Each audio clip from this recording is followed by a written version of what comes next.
Dears, ഞാൻ നിങ്ങളോട് പറഞ്ഞതുപോലെ തന്നെ നമ്മുടെ പുതിയ കഥ ഇവിടെ തുടങ്ങുകയാണ്. കലിപ്പൻ കാശിനാഥൻ്റെയും അവൻ്റെ ടീച്ചർ പെണ്ണിൻ്റെയും കഥ നമുക്ക് ഇവിടെ നിന്ന് ആരംഭിക്കാം. ഓക്കെ, അപ്പോൾ ഞാൻ എപ്പോഴും പറയുന്നത് പോലെ നമ്മുടെ കഥ ആദ്യമായിട്ട് കാണുകയാണെങ്കിൽ ചാനൽ ഇതുവരെ സബ്സ്ക്രൈബ് ചെയ്തിട്ടില്ലെങ്കിൽ നിങ്ങൾക്ക് നമ്മുടെ ചാനലിലേക്ക് സ്വാഗതം. ഇപ്പോൾ തന്നെ സബ്സ്ക്രൈബ് ചെയ്ത് വെക്കുക. എന്നാൽ മാത്രമാണ് ഇനി കഥകൾ ഇടുമ്പോൾ നിങ്ങൾക്ക് മിസ് ചെയ്യാതെ കാണാൻ സാധിക്കുകയുള്ളൂ കേട്ടോ. ഓക്കെ, അപ്പോൾ മറക്കാതെ സബ്സ്ക്രൈബ് ചെയ്യല്ലോ അല്ലേ. അതുപോലെ തന്നെ കഥ ഇഷ്ടമായി കഴിഞ്ഞാൽ ലൈക്ക് ചെയ്യുക, ഷെയർ ചെയ്യുക, കമൻറ്റ് ചെയ്യുക കേട്ടോ. ഓക്കെ, അപ്പോൾ നമുക്ക് കഥയിലേക്ക് കിടക്കാം. രാവിലെ സൂര്യൻ്റെ ചൂട് പതിയെ കൂടി വരികയായിരുന്നു. റോഡിൻ്റെ ഇരുവശത്തുമുള്ള മരങ്ങളുടെ നിഴൽ വെട്ടിപ്പിടിച്ചുകൊണ്ട് സ്കൂളിലേക്ക് നടക്കുകയായിരുന്നു ഇന്ദുലേഖയും അവളുടെ ഏറ്റവും അടുത്ത സുഹൃത്തായ മീരയും. നാട്ടിലുള്ള എല്ലാവർക്കും അവൾ ഇന്ദു ടീച്ചറായിരുന്നു. സർക്കാർ എയ്ഡഡ് സ്കൂളിലെ മലയാളം അധ്യാപിക. ശാന്ത സ്വഭാവം, ആരോടും ഉയർന്ന ശബ്ദത്തിൽ സംസാരിക്കാത്ത പെൺകുട്ടി. മുഖത്തെപ്പോഴും ഒരു ചെറിയ പുഞ്ചിരി ഉണ്ടാകും. പക്ഷേ കഴിഞ്ഞ കുറച്ച് ദിവസങ്ങളായി ആ പുഞ്ചിരിക്ക് പിന്നിൽ ആരോടും പറയാനാകാത്ത ഒരുപാട് ആശങ്കകളുണ്ടായിരുന്നു. അവളുടെ കയ്യിൽ അന്നത്തെ ക്ലാസ്സുകൾക്കുള്ള നോട്ട് ബുക്കുകളും കുറച്ച് പേപ്പറുകളും ഉണ്ടായിരുന്നു. അവ ഇടയ്ക്കിടെ നെഞ്ചോട് ചേർത്ത് പിടിച്ചുകൊണ്ട് അവൾ നടന്നു. അവളുടെ അടുത്ത് നടന്നിരുന്ന മീര ഇടവിടാതെ ഓരോ വിശേഷങ്ങളും പറഞ്ഞുകൊണ്ടിരുന്നു. മീര സോഷ്യൽ സയൻസ് അധ്യാപികയാണ്. ആളുകളെ പെട്ടെന്ന് മനസ്സിലാക്കുന്ന സ്വഭാവം, എന്ത് തെറ്റ് കണ്ടാലും മുഖത്ത് നോക്കി പറയുന്ന പ്രകൃതം. ഇന്ദുവിനെ പോലെ അധികം മിണ്ടാതിരിക്കാനൊന്നും അവൾക്കറിയില്ല. എടി, ഇന്ന് വീണ്ടും ഇത്രയും നോട്ട്സൊക്കെ തയ്യാറാക്കിയോ? മീര ചിരിച്ചുകൊണ്ട് ചോദിച്ചു. ഇന്ദുവും ചെറുതായി ചിരിച്ചു. 10ാം ക്ലാസ്സുകാർക്ക് മോഡൽ പരീക്ഷ അടുത്തില്ലേ, കുറച്ചുകൂടി കൊടുത്തില്ലെങ്കിൽ അവർ പിന്നെ പഠിക്കില്ല. നിനക്ക് ഈ കുട്ടികളെക്കാൾ കൂടുതൽ ടെൻഷനാണല്ലോ. അതെ, അവർക്ക് നല്ല മാർക്ക് വാങ്ങിയാലല്ലേ എനിക്ക് സന്തോഷാവുള്ളൂ. ഇരുവരും സംസാരിച്ചുകൊണ്ട് മുന്നോട്ട് നടന്നു. അപ്പോഴാണ് റോഡിലൂടെ ഒരു ബുള്ളറ്റിന്റെ കാതടപ്പിക്കുന്ന ശബ്ദം കേട്ടത്. അടുത്ത നിമിഷം അമിത വേഗത്തിൽ ഒരു ബുള്ളറ്റ് അവരുടെ തൊട്ടടുത്തുകൂടെ ചീറിപ്പാഞ്ഞു. കാറ്റിനൊപ്പം പൊടിപടലങ്ങളും ഉയർന്നു. ഇന്ദു അറിയാതെ ഒരു ചുവട് പിന്നിലേക്ക് മാറി. മീര ദേഷ്യത്തോടെ തിരിഞ്ഞു നോക്കി. ബുള്ളറ്റ് ഓടിച്ചിരുന്ന ആളെ കണ്ടപ്പോൾ അവളുടെ മുഖം ചുളിഞ്ഞു. അവനാണല്ലോ കാശിനാഥൻ, ഈ നാട്ടിലെ ഏറ്റവും വലിയ വ്യവസായിയായ ശങ്കരൻ നായരുടെ ഏക മകൻ. സ്വത്തിനൊരു കുറവുമില്ല. പക്ഷേ ഉത്തരവാദിത്തം എന്നൊരു വാക്ക് ജീവിതത്തിൽ കേട്ടിട്ടില്ലെന്നാണ് നാട്ടുകാർ പറയുന്നത്. കൂളിംഗ് ഗ്ലാസ് കണ്ണിൽ, ഒരു കൈകൊണ്ട് മാത്രം ഹാൻഡിൽ പിടിച്ച് അനായാസമായി ബൈക്ക് ഓടിച്ചാണ് അവൻ മുന്നോട്ട് പോയത്. അല്പം അകലെ ബസ് സ്റ്റോപ്പിനോട് ചേർന്നുള്ള പഴയ ക്ലബിന് മുന്നിൽ അവൻ ബുള്ളറ്റ് നിർത്തി. അവിടെ നേരത്തെ തന്നെ അവൻ്റെ കൂട്ടുകാർ കാത്തു നിൽക്കുന്നുണ്ടായിരുന്നു. കാശിനാഥൻ ബൈക്കിൽ നിന്നിറങ്ങി. പോക്കറ്റിൽ നിന്ന് സിഗരറ്റ് എടുത്ത് കത്തിച്ചു. ആദ്യ പുക ആകാശത്തേക്ക് ഊതിവിട്ട ശേഷം എന്തെന്നില്ലാത്ത ഭാവത്തിൽ ചുറ്റും നോക്കി. അതുകണ്ട് മീരയ്ക്ക് ദേഷ്യം അടക്കാൻ കഴിഞ്ഞില്ല. ഇന്ദു, എന്തൊരു അഹങ്കാരമാണല്ലേ അവന്. ഇത്രയും സ്വത്തും ബിസിനസ്സും ഉണ്ടെന്നല്ലേ എല്ലാവരും പറയുന്നത്. അതൊക്കെ നോക്കി ഉത്തരവാദിത്തത്തോടെ ജീവിച്ചാൽ പോരെ. ദിവസവും കൂട്ടുകാരുടെ കൂടെ കറങ്ങി നടക്കണം, ബൈക്ക് റേസ്, സിഗരറ്റ്, വെറും താന്തോന്നിത്തരം. ഇന്ദു ഒരു നിമിഷം കാശിനാഥനെ നോക്കി, പിന്നെ ശാന്തമായി മീരയെ നോക്കി. വിട്ടേക്ക് മീരെ, ഓരോരുത്തർക്കും ഓരോ ജീവിതമല്ലേ. അവരെ വിധിക്കാൻ നമ്മളാരാണ്? നമുക്ക് നമ്മുടെ കാര്യം നോക്കാം. ആ വാക്കുകൾ പറയുമ്പോഴും അവളുടെ മനസ്സ് അവിടെയായിരുന്നില്ല. അച്ഛൻ്റെ ആരോഗ്യസ്ഥിതിയായിരുന്നു അവളുടെ ചിന്ത മുഴുവൻ. ആശുപത്രി, മരുന്ന്, കടം, ചികിത്സ, ഓരോ ദിവസവും പണം കണ്ടെത്താനുള്ള ഓട്ടം. അതൊക്കെയായിരുന്നു അവളുടെ മനസ്സ് നിറയെ. അപ്പോഴേക്കും ബസ് വന്ന് മുന്നിൽ നിന്നു. ഇരുവരും വേഗം ബസ്സിൽ കയറി. ജാലകത്തിനരികിൽ ഇരുന്ന് ഇന്ദു പുറത്തേക്ക് നോക്കിയപ്പോൾ ക്ലബിന് മുമ്പിൽ കൂട്ടുകാർക്കൊപ്പം നിൽക്കുന്ന കാശിനാഥനെ ഒരു നിമിഷം കൂടി അവൾ കണ്ടു. പക്ഷെ അടുത്ത നിമിഷം തന്നെ അവൾ നോട്ടം പിൻവലിച്ചു. സ്കൂളിലെ പതിവ് തിരക്കുകൾ അന്നും പതുപോലെ തന്നെ കടന്നുപോയി. മലയാളം ക്ലാസ്സിൽ ഇന്ദു ടീച്ചർ പാഠം പറഞ്ഞപ്പോൾ കുട്ടികളെല്ലാവരും നിശബ്ദമായി കേട്ടിരുന്നു. അവൾക്ക് പഠിപ്പിക്കൽ ഒരു ജോലി മാത്രമായിരുന്നില്ല, അതവളുടെ ഇഷ്ടമായിരുന്നു. ക്ലാസുകൾ അവസാനിച്ച ശേഷം പ്രിൻസിപ്പാളിന്റെ മുറിയിൽ നിന്ന് പുറത്തിറങ്ങിയ ഇന്ദുവിന്റെ മുഖത്ത് പതിവിലെ ശാന്തതയുണ്ടായിരുന്നില്ല. ചെറിയൊരു ഭയം, അതിലേറെ നിസ്സഹായത. അച്ഛൻ്റെ ചികിത്സയെക്കുറിച്ചായിരുന്നു അവൾ പ്രിൻസിപ്പാളിനോട് സംസാരിച്ചത്.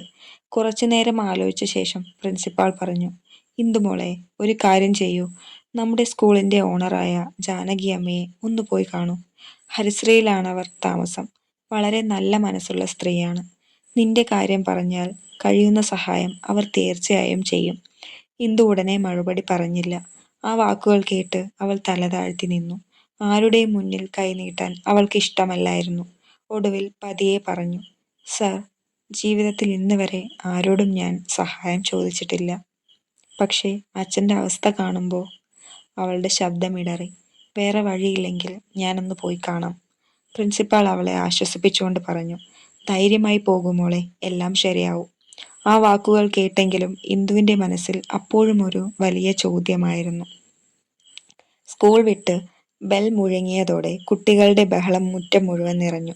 ഓരോരുത്തരും ബാഗും തോളിലിട്ട് ചിരിച്ചും കളിച്ചും ഗേറ്റിലേക്ക് ഓടി. ആ തിരക്കിനിടയിലൂടെ പതിയെ നടന്നിറങ്ങുകയായിരുന്നു ഇന്ദുവും മീരയും. രാവിലെ ഉണ്ടായിരുന്ന ഉന്മേഷമൊന്നും ഇന്ദുവിൻ്റെ മുഖത്തുണ്ടായിരുന്നില്ല. പ്രിൻസിപ്പാൾ പറഞ്ഞ വാക്കുകൾ ഇപ്പോഴും അവളുടെ മനസ്സിൽ മുഴങ്ങിക്കൊണ്ടിരിക്കുകയായിരുന്നു. ജാനകി അമ്മയെ ഒന്ന് പോയി കാണൂ മോളെ. അവൾ അറിയാതെ ഒരു ദീർഘനിശ്വാസമിട്ടു. അത് ശ്രദ്ധിച്ച മീര അവളുടെ മുഖത്തേക്ക് നോക്കി. എന്താ ഇന്ദു, ഇതുവരെ അതുതന്നെയാണോ ആലോചിക്കുന്നത്? ഇന്ദു ഒരു ചെറിയ പുഞ്ചിരി വരുത്താൻ ശ്രമിച്ചു. ഒന്നുമില്ലടി. വീട്ടിൽ ചെല്ലുമ്പോൾ അച്ഛനെ ആശുപത്രിയിൽ കൊണ്ടുപോകണം. ഡോക്ടർ ഇന്നലെ തന്നെ വരാൻ പറഞ്ഞതാ. അവളുടെ ശബ്ദത്തിലെ നിസ്സഹായത മീരയ്ക്ക് മനസ്സിലായി. മീര മെല്ലെ ഇന്ദുവിൻ്റെ തോളിൽ കൈവച്ചു. എല്ലാം ശരിയാകും, നീ ധൈര്യം കൈവിടണ്ട. ഇന്ദു ഒന്നും പറയാതെ തലയാട്ടി. കുറച്ചു നേരത്തിനുള്ളിൽ ബസ് വന്നു. പതിവ് പോലെ തിരക്കുള്ള ബസ്. എങ്ങനെയൊക്കെയോ അതിൽ കയറി ഇരുവരും നാട്ടിലേക്ക് തിരിച്ചു. ബസ് സ്റ്റോപ്പിൽ ഇറങ്ങിയപ്പോൾ വൈകുന്നേരത്തെ വെയിലിന് അല്പം കാഠിന്യം കുറഞ്ഞിരുന്നു. റോഡരികിലെ ചായക്കടയിൽ നിന്ന് ചായയുടെ മണവും വറുത്ത പരിപ്പുവടയുടെ മണവും കാറ്റിലൂടെ ഒഴുകിയെത്തുന്നുണ്ടായിരുന്നു. ഇന്ദുവും മീരയും പതിയെ വീട്ടിലേക്ക് നടക്കാൻ തുടങ്ങി. കുറച്ച് മുന്നോട്ടെത്തിയപ്പോൾ റോഡരികിലെ പഴയ ക്ലബിന്റെ മുന്നിൽ കുറച്ച് ബൈക്കുകൾ നിരത്തി വച്ചിരിക്കുന്നത് കണ്ടു. അവിടെ പതിവ് പോലെ കുറച്ച് ചെറുപ്പക്കാർ കൂട്ടം കൂടി നിൽക്കുന്നുണ്ടായിരുന്നു. അവരുടെ ചിരിയും കളിയാക്കലും റോഡ് വരെ കേൾക്കാമായിരുന്നു. ആ കൂട്ടത്തിനിടയിൽ ഒരു ബുള്ളറ്റിൽ ചാരി നിന്ന് സംസാരിക്കുകയായിരുന്നു കാശിനാഥൻ.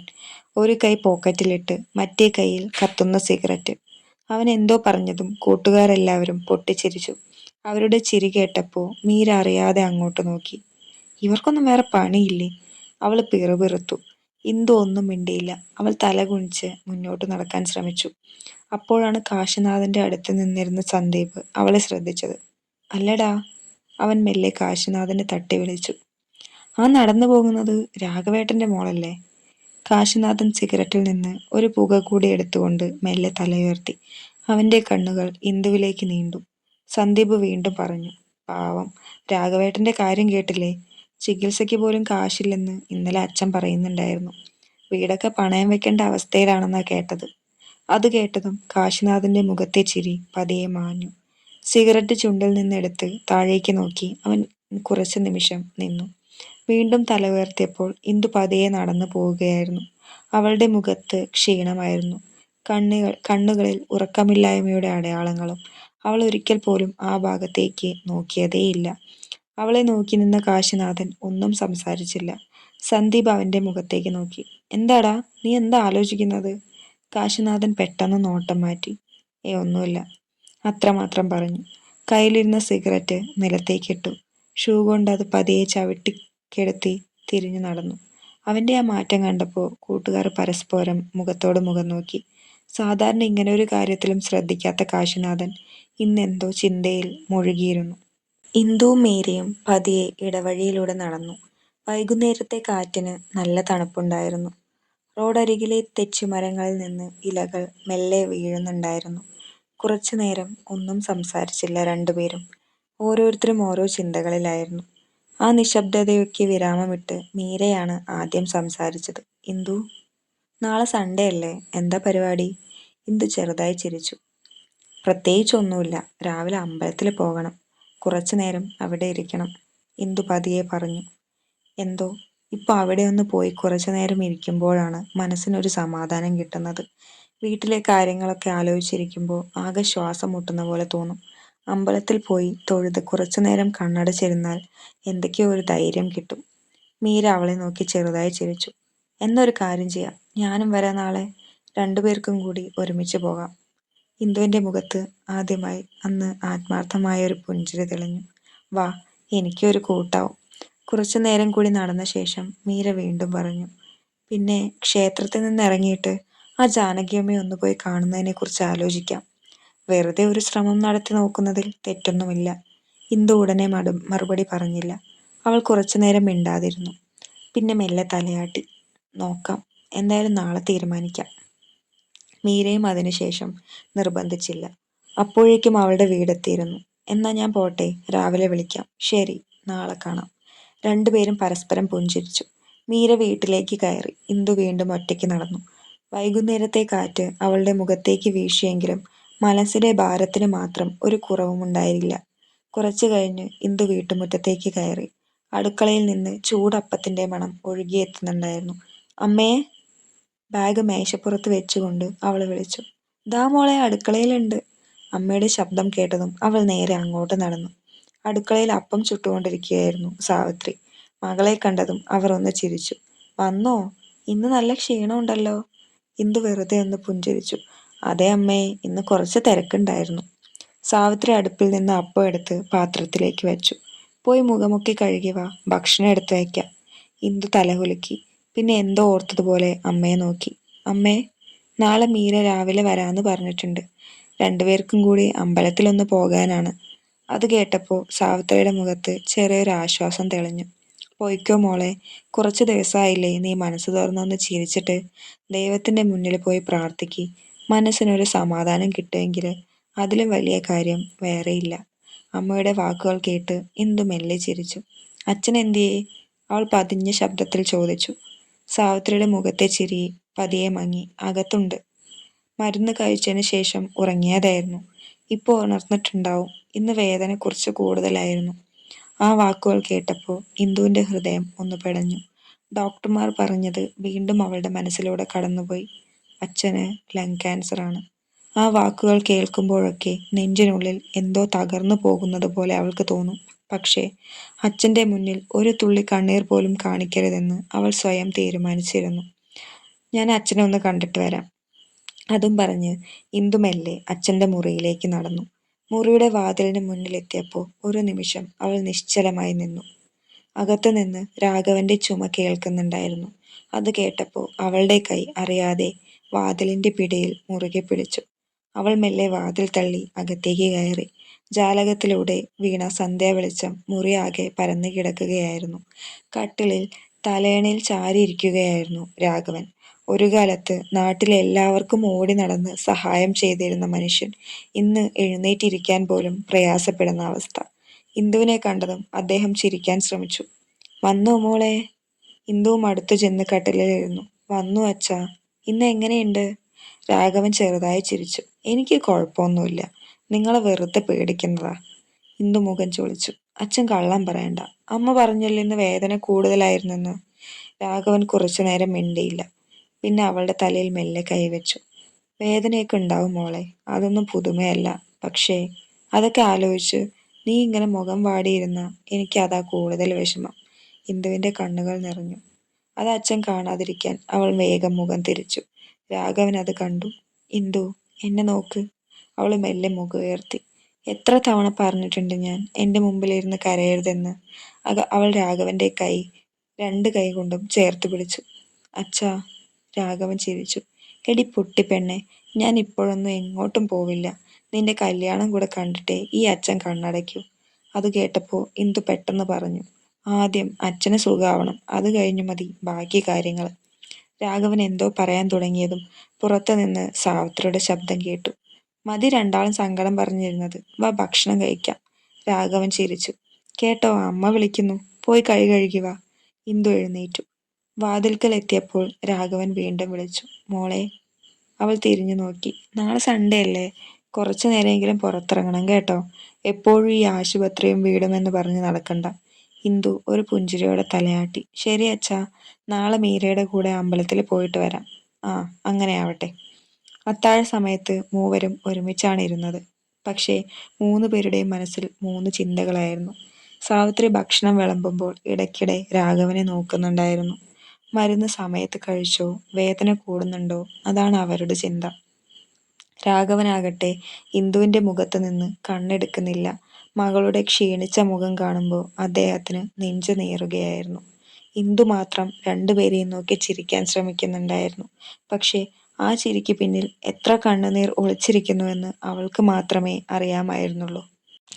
രാത്രി മുറിയിലെ ലൈറ്റ് ഓഫ് ചെയ്ത് കിടക്കയിൽ കിടന്നെങ്കിലും ഇന്ദുവിന്റെ കണ്ണിലേക്ക് ഉറക്കം വന്നില്ല. പ്രിൻസിപ്പാൾ പറഞ്ഞ വാക്കുകൾ വീണ്ടും വീണ്ടും മനസ്സിലേക്ക് വന്നു. ജാനകി അമ്മയെ ഒന്ന് പോയി കാണൂ, അവർ സഹായിക്കും. സഹായം, ആ വാക്ക് മനസ്സിൽ വന്നതും അവൾ കണ്ണുകൾ മുറുക്കി അടച്ചു. ജീവിതത്തിൽ ഇന്നുവരെ ആരുടെയും മുന്നിൽ കൈ നീട്ടിയിട്ടില്ല. പക്ഷേ അച്ഛൻ്റെ ചികിത്സയ്ക്ക് ഇനി അങ്ങനെ ചെയ്യേണ്ടി വന്നാൽ അത് തെറ്റാണോ? ഉത്തരം മാത്രം കിട്ടിയില്ല. അങ്ങനെ ഓരോന്നും ആലോചിച്ചുകൊണ്ടിരിക്കെ അവൾ എപ്പോഴോ ഉറക്കത്തിലേക്ക് വഴുതി വീണു. പിറ്റേന്ന് രാവിലെ അമ്പലത്തിലെ മണിനാദം ദൂരെ എങ്ങോ മുഴങ്ങുന്നുണ്ടായിരുന്നു. മുറ്റത്ത് തുളസി ചെടിക്ക് വെള്ളം ഒഴിക്കുകയായിരുന്നു സാവിത്രി. അപ്പോഴാണ് ഇന്ദു എന്നൊരു വിളി ഗേറ്റിന് പുറത്തുനിന്ന് കേട്ടത്. മീരയായിരുന്നു. സാധാരണ ചുരിദാറിൽ നെറ്റിയിൽ ചെറിയൊരു ചന്ദനക്കുറിയുമായി അവൾ ചിരിച്ചുകൊണ്ട് നിൽക്കുന്നു. വാ, ഞാൻ റെഡിയായി. അകത്തു നിന്ന് ഇന്ദുവും ഇറങ്ങി വന്നു. സെറ്റ് സാരിയായിരുന്നു അവളുടെ വേഷം. മുടിയിൽ മുല്ലപ്പൂ ചൂടിയിരുന്നു. അവളെ കണ്ടപ്പോൾ മീര ചിരിച്ചു. ടീച്ചറെ, ഇന്ന് ഭക്തയായിട്ടാണല്ലോ. ഇന്ദുവും ചിരിച്ചു. കളിയാക്കത വാ. രണ്ടുപേരും ഇറങ്ങാൻ തുടങ്ങിയപ്പോൾ സാവിത്രി പിന്നിൽ നിന്ന് വിളിച്ചു പറഞ്ഞു. പതുക്കെ പോയിട്ട് വാ മക്കളെ, അച്ഛന് വേണ്ടി കൂടെ ഒന്ന് പ്രാർത്ഥിക്കണം. ഇന്ദുവിന്റെ കണ്ണുകൾ ഒരു നിമിഷം നിറഞ്ഞു. പ്രാർത്ഥിക്കാം അമ്മേ. അത്രയും പറഞ്ഞ് രണ്ടുപേരും ക്ഷേത്രത്തിലേക്കുള്ള വഴിയിലൂടെ നടന്നു. വഴിയിലൊന്നും വലിയ സംസാരം ഉണ്ടായില്ല. ഇന്ദുവിന്റെ മനസ്സ് മുഴുവൻ പ്രാർത്ഥനയിലായിരുന്നു. ക്ഷേത്രത്തിന്റെ കിഴക്കേ നടയിലൂടെ അകത്തേക്ക് കയറുമ്പോൾ നാദസ്വരത്തിന്റെ മധുരമായ ശബ്ദം അന്തരീക്ഷമാകെ നിറഞ്ഞിരുന്നു. അമ്പലത്തിനുള്ളിലെ വിളക്കുകളുടെ വെളിച്ചം, ചന്ദനത്തിന്റെയും കർപ്പൂരത്തിന്റെയും സുഗന്ധം, ഭക്തരുടെ പ്രാർത്ഥനകൾ, അതെല്ലാം ചേർന്ന് മനസ്സിന് പറഞ്ഞറിയിക്കാനാകാത്തൊരു ശാന്തത നൽകി. ഇന്ദു കണ്ണടച്ച് തൊഴുതു നിന്നു. കുറച്ചുനേരം അവൾ ഒന്നും പ്രാർത്ഥിച്ചില്ല. വെറുതെ ഭഗവാന്റെ മുന്നിൽ നിന്നു. പിന്നെ പതിയെ മനസ്സ് തുറന്നു. എൻ്റെ അച്ഛനെ രക്ഷിക്കണേ, അതിനപ്പുറം എനിക്കൊന്നും വേണ്ട. അവളുടെ കണ്ണുകൾ അറിയാതെ നിറഞ്ഞു. തൊട്ടടുത്ത് നിന്ന മീര അവളെ നോക്കിയെങ്കിലും ഒന്നും പറഞ്ഞില്ല. പ്രാർത്ഥന കഴിഞ്ഞ് രണ്ടുപേരും ക്ഷേത്രം ചുറ്റി വലം വയ്ക്കാൻ തുടങ്ങി. ഓരോ നടയും വളരെ പതുക്കെയായിരുന്നു. ഇടയ്ക്ക് ദീപസ്തംഭത്തിന് മുന്നിൽ കുറച്ചു നേരം നിന്നു. വീണ്ടും മുന്നോട്ട് നടന്നു. അപ്പോഴാണ് മുന്നിൽ നിന്നൊരു സ്ത്രീ നടന്നു വരുന്നത് മീര ശ്രദ്ധിച്ചത്. കസവ് സാരി, നെറ്റിയിൽ വലിയ ചന്ദനക്കുറി, മുഖത്ത് നിറഞ്ഞ പുഞ്ചിരി. കണ്ടാൽ തന്നെ ആരോടും ബഹുമാനം തോന്നുന്ന വ്യക്തിത്വം. മീര ഒരു നിമിഷം സൂക്ഷിച്ചു നോക്കി. പിന്നെ ഇന്ദുവിന്റെ കയ്യിൽ മെല്ലെ തട്ടി. ഇന്ദു, അതാ ജാനകി അമ്മ. ഇന്ദു പെട്ടെന്ന് അങ്ങോട്ട് നോക്കി. എവിടെ? ദേ മുന്നിൽ. ഇന്ദുവിന് എന്തു ചെയ്യണമെന്നറിയാതെ ഒരു നിമിഷം നിന്നു. അപ്പോഴേക്കും മീര ചിരിച്ചുകൊണ്ട് മുന്നോട്ട് നടന്നു. നമസ്കാരം മാഡം. ജാനകിയമ്മ തിരിഞ്ഞു നോക്കി. രണ്ടുപേരെയും കണ്ടതും അവരുടെ മുഖത്ത് കൂടുതൽ സന്തോഷം വിരിഞ്ഞു. അല്ല, ഇതാരാ? നമ്മുടെ സ്കൂളിലെ ടീച്ചർമാരല്ലേ? സുഖമാണോ മക്കളെ? സുഖമാണ് മാഡം, മീര വിനയത്തോടെ മറുപടി പറഞ്ഞു. ജാനകി അമ്മയുടെ കണ്ണുകൾ പതിയെ ഇന്ദുവിലേക്ക് തിരിഞ്ഞു. ഇന്ദുലേക്കല്ലേ? ഇന്ദു ചെറുതായി പുഞ്ചിരിച്ചു. അതെ മാഡം. സുഖമാണോ മോളെ? സുഖമാണ്. അച്ഛൻ്റെ ആരോഗ്യസ്ഥിതി എങ്ങനെയുണ്ട്? ആ ചോദ്യം കേട്ടപ്പോൾ ഇന്ദുവിൻ്റെ മുഖത്തെ പുഞ്ചിരി പതിയെ മാഞ്ഞു. കുറച്ച് ബുദ്ധിമുട്ടാണ് മാഡം. ജാനകിയമ്മ അവളുടെ കയ്യിൽ മെല്ലെ പിടിച്ചു. ഞാൻ അറിഞ്ഞിരുന്നു മോളെ. പ്രിൻസിപ്പാൾ എന്നോട് പറഞ്ഞിരുന്നു. മോൾ ഒന്നുകൊണ്ടും വിഷമിക്കണ്ട. ജീവിതത്തിൽ ചില സമയങ്ങൾ നമ്മൾ ഒരുപാട് പരീക്ഷിക്കും. പക്ഷെ ആ സമയം എന്നും ഒരുപോലെ നിലനിൽക്കില്ല. ഇന്ദു നിശബ്ദമായി കേട്ടുനിന്നു. ജാനകിയമ്മ വീണ്ടും പറഞ്ഞു. ഒരു കാര്യം ഞാൻ പറയട്ടെ. എന്താവശ്യമായാലും ചോദിക്കാൻ മടിക്കരുത്. ഹരിശ്രീയുടെ വാതിൽ നിനക്ക് വേണ്ടി എപ്പോഴും തുറന്നിരിക്കും. എന്ത് സഹായം വേണമെങ്കിലും എന്നെ വന്ന് കണ്ടാൽ മതി. അതിനൊരു മടിയും വിചാരിക്കണ്ട. ഇന്ദുവിന്റെ കണ്ണുകൾ നിറഞ്ഞു. അവൾ രണ്ടു കൈയും ചേർത്ത് പറഞ്ഞു. നന്ദിയുണ്ട് മാഡം. ഇത്രയൊക്കെ പറഞ്ഞത് തന്നെ വലിയ കാര്യമാണ്. ജാനകിയമ്മ ചിരിച്ചു. നന്ദിയൊന്നും വേണ്ട മോളെ. ധൈര്യമായിരിക്കണം. അതാണിപ്പോൾ ഏറ്റവും പ്രധാനപ്പെട്ടത്. ശരി മക്കളെ, ഞാൻ എന്നാൽ ഇറങ്ങട്ടെ. പിന്നെ കാണാം. ശരി മാഡം, രണ്ടുപേരും ഒരുമിച്ച് പറഞ്ഞു. ജാനകിയമ്മ ക്ഷേത്രത്തിന്റെ പടികൾ ഇറങ്ങി പുറത്തേക്ക് നടന്നു. മീരയും ഇന്ദുവും പതിയെ പിന്നാലെ നടന്നു. ക്ഷേത്രത്തിന്റെ പുറത്തേക്കിറങ്ങിയതും അല്പം മാറി ഒരു കറുത്ത കാറിന്റെ അരികിൽ ചാരി നിൽക്കുന്ന ഒരാളെ ഇന്ദുവിന്റെ കണ്ണുകൾ തേടിയെത്തി. വെള്ള ഷർട്ട്, കൈകൾ നെഞ്ചിൽ പിണച്ച്, മുഖത്തെ പതിവ് ഗൗരവം. കാശിനാഥൻ. അവൻ മൊബൈലിൽ എന്തോ നോക്കിക്കൊണ്ടിരിക്കുകയായിരുന്നു. ജാനകിയമ്മ അടുത്തെത്തിയപ്പോൾ അവൻ പെട്ടെന്ന് ഫോണ് പോക്കറ്റിലിട്ടു. അമ്മേ, അത്രമാത്രം പറഞ്ഞു. ജാനകിയമ്മ ചിരിച്ചുകൊണ്ട് അടുത്തെത്തി കയ്യിലുണ്ടായിരുന്ന പ്രസാദമെടുത്ത് കാശിനാഥന്റെ നെറ്റിയിൽ ഒരു ചന്ദനക്കുറി തൊട്ടുകൊടുത്തു. ഭഗവാനെ ഒന്ന് തൊഴുതിരുന്നെങ്കിൽ നന്നായിരുന്നില്ലേ മോനെ, അവർ സ്നേഹത്തോടെ പറഞ്ഞു. കാശിനാഥൻ ചെറിയൊരു ചിരിയോടെ തോളുയർത്തി. അമ്മ പോയി തൊഴുതില്ലേ, അത് മതി. ജാനകിയമ്മ അവനെ ചെറുതായി ശാസിച്ചു. നിന്റെ ഈ സ്വഭാവം ഒരിക്കലും മാറില്ല. കാശിനാഥൻ ഒന്നും പറയാതെ കാറിന്റെ ഡോറ് തുറന്നു. അപ്പോഴാണ് അവന്റെ കണ്ണുകൾ ഒരു നിമിഷം ഇന്ദുവിലേക്കും മീരയിലേക്കും നീണ്ടത്. ആ നോട്ടത്തിൽ അഹങ്കാരമോ പുഞ്ചിരിയോ ഒന്നും വായിച്ചെടുക്കാൻ കഴിഞ്ഞില്ല. ഒരു നിമിഷം മാത്രം. പിന്നെ അവൻ നോട്ടം മാറ്റി. ജാനകിയമ്മ തിരിഞ്ഞ് ഇന്ദുവിനെയും മീരയെ നോക്കി കൈവീശി. പിന്നെ കാണാം മക്കളെ. ശരി മാഡം. കാറ് പതിയെ ക്ഷേത്രമുറ്റത്ത് നിന്ന് പുറത്തേക്ക് നീങ്ങി. കാറ് കണ്ണിൽ നിന്ന് മറയുന്നതുവരെ ഇന്ദുവിന്റെ നോട്ടം അങ്ങോട്ട് തന്നെയായിരുന്നു. അത് ശ്രദ്ധിച്ച മീര ചെറുതായി ചിരിച്ചു. എന്താടി നോക്കി നിൽക്കുന്നത്? ഇന്ദു പെട്ടെന്ന് നോട്ടം പിൻവലിച്ചു. ഒന്നുമില്ല. മീര ഒരു ദീർഘനിശ്വാസം വിട്ടു. ഇത്ര നല്ലൊരമ്മയ്ക്ക് എങ്ങനെയാടി ഇങ്ങനൊരു മോനുണ്ടായത്? ഇന്ദു കുറച്ചുനേരം ഒന്നും പറഞ്ഞില്ല. പിന്നെ ശാന്തമായി പറഞ്ഞു, അറിയില്ല. മീരയും തലയാട്ടി. ശരി വാ, നമുക്ക് പോകാം. രണ്ടുപേരും ക്ഷേത്രത്തിന്റെ പടികൾ പതിയെ ഇറങ്ങി. ഓരോരുത്തരും ഓരോ ചിന്തകളുമായി രണ്ട് വഴികളിലൂടെ നടന്നു പോയെങ്കിലും വിധി അവർക്ക് വേണ്ടി എന്താണ് കരുതി വച്ചിരിക്കുന്നതെന്ന് ആ സമയത്ത് ആർക്കും അറിയില്ലായിരുന്നു. തുടരും. അപ്പം എല്ലാവരും പോകുന്നതിന് മുമ്പ് സബ്സ്ക്രൈബ് ചെയ്തിട്ട് പോവാട്ടോ, മറക്കല്ലേ. അതുപോലെ തന്നെ ഇതിൻ്റെ അടുത്ത പാർട്ടായിട്ട് നമ്മൾ അടുത്ത ദിവസം വരുന്നതായിരിക്കും. സോ കാത്തിരിക്കൂ.